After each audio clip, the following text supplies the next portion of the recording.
Updated స్వామి. చెప్పు నాయనా. ఈసారి ఐపీఎల్ ట్రోఫీ ఖచ్చితంగా ఆర్సీబీ టీమే కొట్టాలా. ఆల్రెడీ కొట్టింది కదా నాయనా. ఏడా ఉమెన్స్ టీం. ఉమెన్స్ టీం కాదు, మెన్స్ టీం కూడా కొట్టాలా. అయితే నువ్వు నాకు 10 కాయ కొట్టాలా. 10 కాయలు కాదు, 20 కాయలు కొడతాను. నేను 50 కాయలు కొడతాను. సిఎస్కే విన్న వాళ్ళ స్వామి నేను 100 కాయలు కొడతాను. అచ్చడికా అదంతా నాకు తెలుసు. ఈసారి ఆర్సీబీ టీమే విన్న వాళ్ళ, లేదంటే నేను చచ్చిన తొట్టు. సిఎస్కే వినకపోతే కూడా నేను చచ్చిన తొట్టు. అయితే ఎవరో ఒకరు సస్తారనమాట.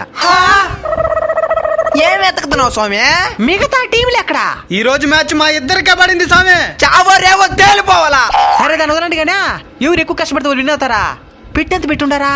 సిఎస్కే మీద 10,000 పెట్టున్నాను. ఆర్సీబీ మీద 20,000 పెట్టున్నాను. అయితే ఐపీఎల్ అయింది నా దగ్గరికి రండి. ఎందుకు స్వామి? మెట్టల దగ్గర స్థలం పట్టుంటాను. బెట్టింగ్ లో పోవడమే గానీ రావడం ఉండదు నాయన. ఒకవేళ వచ్చినా గానీ మళ్ళీ దాంట్లోనే పోతుంది.